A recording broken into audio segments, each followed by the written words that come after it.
ఆమె ఎక్స్ప్రెషన్ లో చూడు ఒక్కసారిగా కళ్ళు పెద్దదిగా చేసేసింది చూడండి ఒక్కసారిగా కళ్ళు పెద్దగా చేసి ఇంకా అసలు ఏం మాట్లాడకుండా మాట్లాడదు డైరెక్ట్ ఫ్లోర్ మీద పడుకునే ప్రయత్నం చేసింది కింద సో నిన్న ఇలాంటి సిచ్యువేషన్ వైట్ హౌస్ లో ఎదుర్కొని ఉన్నారు ఈ వ్యక్తే ఈ నసీర్ బెస్ట్ అనే వ్యక్తి ఈ వ్యక్తే రైట్ సైడ్ బాక్స్ లో మనం చూస్తున్న వ్యక్తి ఈ వ్యక్తే నిన్న ట్రంప్ ని చంపడానికి వెళ్ళాడు ట్రంప్ ని చంపడానికి వెళ్లే ముందు కూడా సోషల్ మీడియా మాధ్యమంలో అంటే సోషల్ మీడియాలో కూడా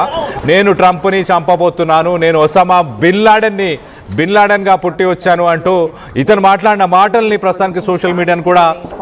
సీక్రెట్ సర్వీస్ అధికారులు ట్రాక్ చేశారు సో ఈ వ్యక్తి గతంలో 3 సార్లు వైట్ హౌస్ లోకి ఎంటర్ అవ్వడానికి ప్రయత్నం చేశాడు కానీ ఆ 3 సార్లు అతని దగ్గర వెపన్ లేదంటూ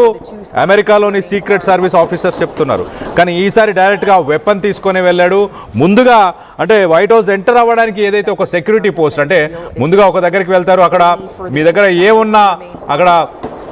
మెటల్ డిటెక్టర్స్ అలాగే మిమ్మల్ని పూర్తిగా చెక్ చేసే ఒక చెక్ పాయింట్ అని చెప్పొచ్చు ఎంట్రీ పాయింట్ అని చెప్పొచ్చు ఆ ఎంట్రీ పాయింట్ దగ్గర ఉన్న వ్యక్తులనే డైరెక్ట్గా షూట్ చేయడం స్టార్ట్ చేశాడు 20 నుంచి 30 రౌండ్లు 20 నుంచి 30 రౌండ్లు షూట్ చేసేసాడు సో ఈ మధ్య కాలంలో మనం చూస్తే నిన్న ఇవాంకా ట్రంప్ని చంపాలని ఒక వ్యక్తి చెప్పడం జరిగింది దాని తర్వాత ఇవాళ ట్రంప్ని డైరెక్ట్గా అటాక్ చేసే ప్రయత్నం ఒక నెల కింద కూడా మనం చూస్తే కనుక ఒక 1 మంత్ బ్యాక్ కూడా ట్రంప్ని చంపే ప్రయత్నం చేశారు సో మొత్తం మీద ట్రంప్ మీద నెగటివిటీ అమెరికాలో ఉన్న ప్రజల్లో వస్తుంది అలాగే ఇరాన్కి సంబంధించిన ప్రజలు కావచ్చు ఇరాక్కి సంబంధించిన ప్రజలు కావచ్చు అమెరికాలో ఎవరైతే ఇమిగ్రెంట్స్ ఉన్నారో ఆఫ్ఘనిస్తాన్ ఇమిగ్రెంట్స్ కూడా లాస్ట్ ఇయర్ మనం చూస్తే ఆఫ్ఘనిస్తాన్ ఇమిగ్రెంట్స్ కూడా ట్రంప్ని చంపడానికి ప్రయత్నం చేశారు ట్రంప్ని చంపుతామని కూడా డిక్లేర్ చేశారు సో మొత్తం మీద ట్రంప్ మీద నెగటివిటీ పూర్తిగా పెరుగుతుంది మిడ్ టర్మ్ ఎలక్షన్స్కి వెళ్ళక ముందే అతని పైన 64% ప్రజల్లో నెగటివిటీ ఉన్నట్టు తెలుస్తుంది తన పరిపాలన సరిగ్గా లేదంటూ కూడా వాళ్ళందరూ భావిస్తున్నారు మరోపక్కన ఇరాన్ ఇజ్రాయెల్ అమెరికా ఈ యుద్ధంలో కూడా ట్రంప్ తీసుకున్న డెసిషన్స్ ఇప్పటిదాకా ప్రతిరోజు చేసిన ఖర్చు వాటన్నిటిపైన కూడా అక్కడ ప్రజలు చాలా తీవ్రంగా చాలా అసంతృప్తిగా ఉన్నట్టు కూడా తెలుస్తుంది ఇదంతా వాటికే నిదర్శనం ఖచ్చితంగా డైరెక్ట్ ట్రంప్నే టార్గెట్ చేస్తూ అటాక్ చేసే ప్రయత్నం ఈ వ్యక్తి 3 సార్లు వైట్ హౌస్కి వెళ్ళే ప్రయత్నం చేశాడు దాని తర్వాత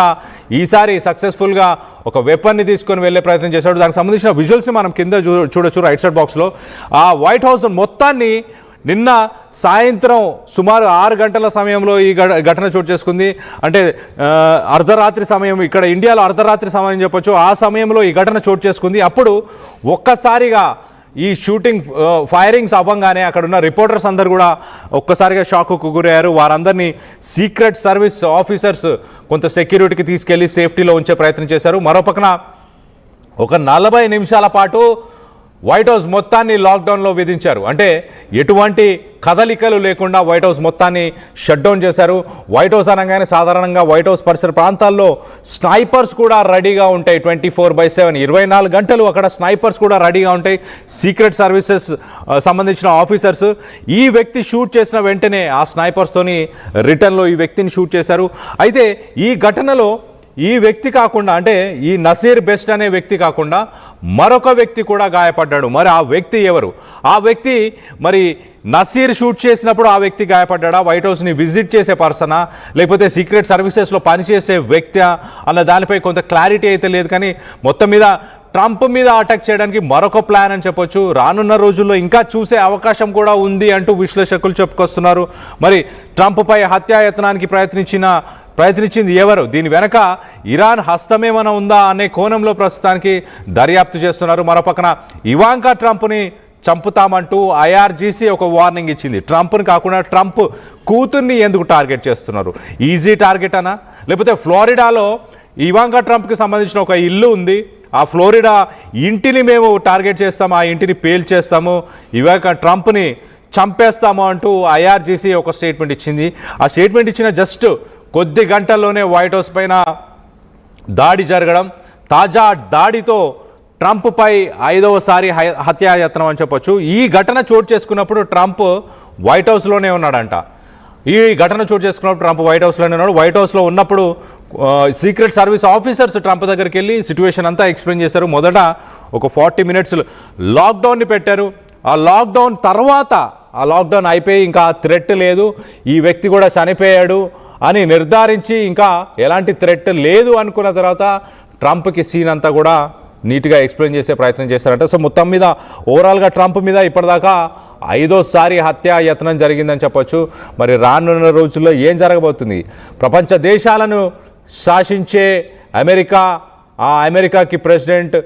ట్రంప్ పైనే 5 సార్లు అటాక్స్ అంటే ఎంత నెగటివిటీ ప్రస్తుతానికి ట్రంప్ మీద ఉందో అర్థం చేసుకోవచ్చు. ఇరాన్ పైన యుద్ధమా, ఇతర కారణాలు ఏమైనా ఉన్నాయా? అమెరికాలో తను తీసుకుంటున్న పాలసీ చేంజెసా? ఒక్కసారిగా మనం చూస్తే ప్రపంచ దేశాలకు సంబంధించిన ఆర్థిక వ్యవస్థ ఒక్కసారిగా కుప్పకూలిపోవడానికి కూడా ట్రంపే కారణం అంటున్నారు. ఇప్పుడు ఇండియాలో మనకు పెట్రోల్ ధరలు బగ్గుమంటున్నాయి కదా, దానికి కూడా ట్రంపే కారణం. ₹5 ప్రస్తుతానికి పెట్రోల్ డీజిల్ ప్రైజెస్ పెరగడం జరిగింది. రానున్న రోజుల్లో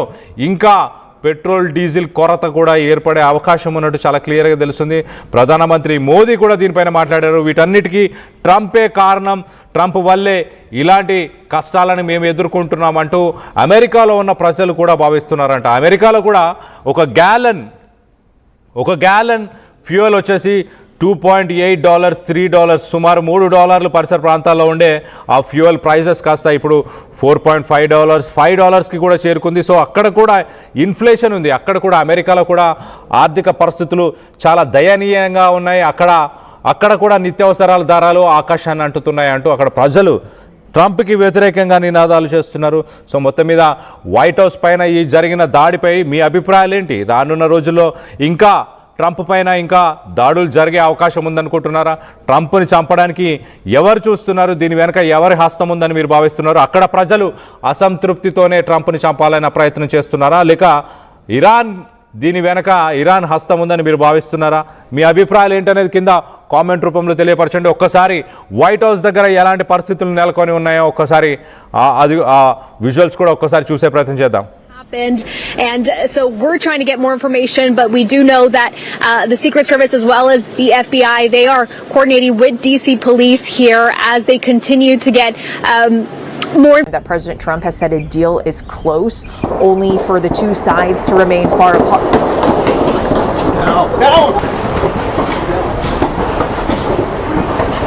That President Trump has said a deal is close. Hey, Sydney, I'm going to remain off camera here because as you can see, as we've been reporting, DC police are responding to gunshots that were heard outside the White House today. The White House has been placed on lockdown according to multiple reports.